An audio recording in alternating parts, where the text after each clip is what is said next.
அனைவருக்கும் அன்பு வணக்கங்கள் சொந்தங்களே. இந்த வீடியோவில் நாம் சபரிமலை ஐயப்பன் கோவிலில் 18 படிகள் ஏன், அதனுடைய மகத்துவம் என்ன, வாங்க பார்க்கலாம். சபரிமலையில் 18 படிகள் ஏறி ஐயப்பனை தரிசித்தால் அந்த பக்தரின் வாழ்க்கையில் ஐயப்பன் படிப்படியாக உயர்வை தருவான் என்பது நம்பிக்கை. இந்த 18 படிகளும் 18 விதமான குணங்களை குறிப்பதாகவும் 18 தேவதைகள் இந்த படிகளில் வாழ்வதாகவும் சொல்லப்படுகிறது. சத்திய தர்மங்கள் வடிவில் கடுத்தசாமி, கருப்பசாமி, கருப்பாயி அம்மாள் ஆகியோர் காவல் தெய்வங்களாக இந்த 18 படிகளை காத்து வருகின்றனர்.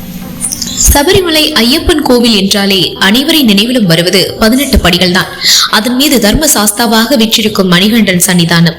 கார்த்திகை முதல் தேதி மாலை அணிந்து ஒரு மண்டலம் கடும் விரதம் இருந்து இருமுடி கட்டி சபரிமலை யாத்திரை சென்று 18 படிகள் ஏறி ஐயப்பனை தரிசிப்பதுதான் ஒவ்வொரு ஐயப்ப பக்தனும் வாழ்நாள் பாக்கியமாக கருதுவது. அதிலும் சபரிமலையில் 18 படிகள் ஏறி ஐயப்பனை தரிசித்தால் அந்த பக்தரின் வாழ்க்கையில் ஐயப்பன் படிப்படியாக உயர்வை தருவான் என்பதும் அசைக்க முடியாத நம்பிக்கை. இந்த 18 படிகளும் 18 விதமான குணங்களை குறிப்பதாகவும் 18 தேவதைகள் இந்த படிகளில் வாழ்வதாகவும் சொல்லப்படுகிறது. சத்திய தர்மங்கள் வடிவில் கடுத்தசாமி, கருப்பசாமி, கருப்பாயி அம்மாள் ஆகியோர் காவல் தெய்வங்களாக இந்த 18 படிகளை காத்து வருகின்றனர். காவல் தெய்வங்களான படிகள். மனதில் பக்தியின்றி நியமனிஷ்டங்களை குறைவாக கொண்ட பக்தர்கள் அந்த 18 தேவதைகள் மீது கால் வைக்க நினைத்தால் மேல் சொன்ன காவல் தெய்வங்கள் அத்தகைய பக்தர்களுக்கு துன்பங்களையும் கஷ்டங்களையும் ஏற்படுத்துவார்கள். இந்த படிகளுக்கு தந்திர முறையில் மாதம் பூஜை செய்து அந்த படிகளின் மகிமையையும் புனித தன்மையையும் புனருதாரணம் செய்கின்றனர். புலன் 5, பொறி 5, பிராணன் 5, மனம் 1, புத்தி 1, ஆங்காரம் 1 இவைகளை கடந்து ஐயப்பனை காண வேண்டும் என்ற கருத்தின்படி 18 படிகளும் அமைக்கப்பட்டிருக்கின்றன. இது தவிர 18 என்ற எண்ணுக்கு வேறு சில சிறப்புகளும் உண்டு. சித்தர்கள் 18 பேர், கீதையின் அத்தியாயம் 18, மகாபாரத யுத்தம் நடந்தது 18 நாட்கள். இப்படி 18 என்ற எண்ணிற்கு பல சிறப்புகள் உள்ளன. இந்த 18ஆம் படிகளும் தங்க கவசத்தால் மூடப்பட்டிருக்கும். 10 கிலோ தங்கம், 30 கிலோ வெள்ளி மற்றும் பித்தளை, ஈயம், செம்பு போன்ற உலோகங்களை கொண்டு இந்த கவசம் அமைக்கப்பட்டுள்ளது. ஐயப்பன் தன்னுடைய 18 கருவிகளை வைத்து 18 படிகளை உருவாக்கியதாக கூறப்படுகிறது.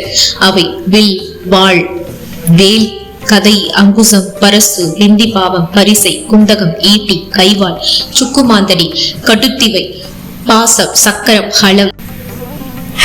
ஐயப்பன் கோவிலில் உள்ள 18 படிகளில் விநாயகர், சிவன், பார்வதி, முருகன், பிரம்மா, விஷ்ணு, ரங்கநாதன், காளி, யமன், சூரியன், சந்திரன், செவ்வாய், புதன், குரு, வியாழன், சுக்கிரன், சனி, ராகு, கேது ஆகிய 18 தேவதைகள் இருந்து அருள்வதாக சொல்லப்படுகிறது. முதல் படி விஷாத யோகம். பிறப்பு நிலையற்றது. நாம் செய்யும் நல்லவையும் கெட்டவையுமே நம் புண்ணிய பாவங்களை நிர்ணயிக்கும் என்று உணர வேண்டும். இறைவன் அருளால் முக்தி அடைய வேண்டும் என்ற ஆத்ம துடிப்பை விஷாத யோகம். இதுவே முதல் படி.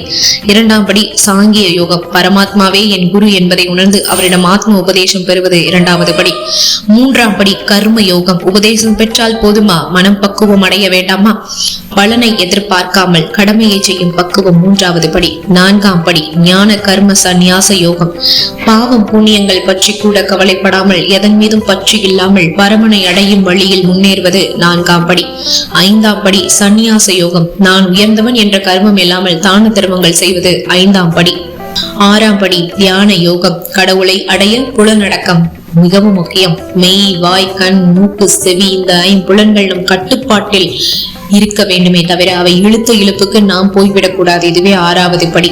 ஏழாவது படி ஞானம். இந்த உலகில் காண்பவை எல்லாமே பிரம்மம் தான், எல்லாமே கடவுள் தான் என உணர்வது ஏழாவது படி. எட்டாவது படி அட்சர பிரம்ம யோகம். எந்நேரமும் இறைவனை பற்றிய நினைப்புடன் வேறு சிந்தனைகளே இல்லாமல் இருப்பதுதான் எட்டாவது படி. 9ஆம் படி ராஜவித்ய ராஜகுக்கிய யோகம். கடவுள் பக்தி மட்டுமே இருந்தால் பயனில்லை. சமூக தொண்டாற்றி ஏழையின் சிரிப்பில் இறைவனை காண்பதுதான் உண்மையான பக்தி, உண்மையான ஆன்மீகம் என்று உணர்வது 9ஆம் படி. 10ஆம் படி விபூதி யோகம். அழகு, அறிவு, ஆற்றல் என எத்தகைய தெய்வீக குணத்தை கண்டாலும் அதை இறைவனாகவே காண்பது 10ஆம் படி. 11ஆம் படி விஸ்வரூப தரிசன யோகம். ஆண்டவனில் உலகத்தையும் உலகில் ஆண்டவனையும் பார்க்கும் மனப்பக்குவத்தை வளர்த்துக் கொள்வதுதான் 11ஆம் படி. 12ஆம் படி பக்தி யோகம். இன்பம், துன்பம், விருப்பு, வெறுப்பு, ஏழை, பணக்காரன் என்பன போன்ற வேறுபாடுகளை களைந்து எல்லாவற்றிலும் சமத்துவத்தை விரும்புவதுதான் 12ஆம் படி. 13ஆம் படி கஷேத்ரஜ்ய விவாக யோகம்.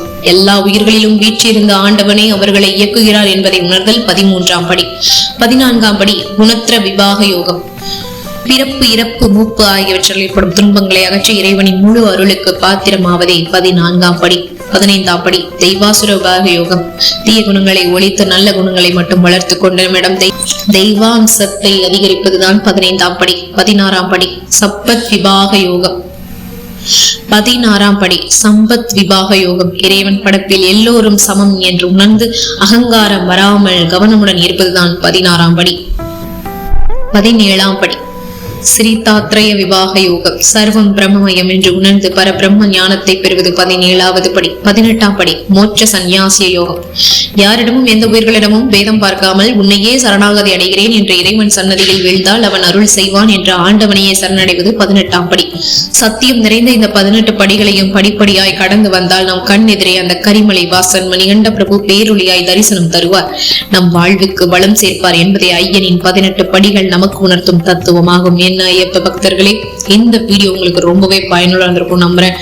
ஐயப்பனை உங்களுக்கு ரொம்பவே பிடிக்கும், லைக் பண்ணுங்க, நிறைய பேருக்கு ஷேர் பண்ணுங்க. மேலும் இது போன்ற அருமையான ஆன்மீக தகவல்களுக்கு நீங்க பண்ண வேண்டியதை நம்மளுடைய சேனலை சப்ஸ்கிரைப் பண்ணி சப்போர்ட் பண்ணுங்க. மேலும் மீண்டும் சந்திக்கலாம் சொந்தங்களே. நமது சந்திப்புகள் அனைத்தும் சந்தர்ப்பமாகும் பொழுது அதுவரை நன்றி, வணக்கம்.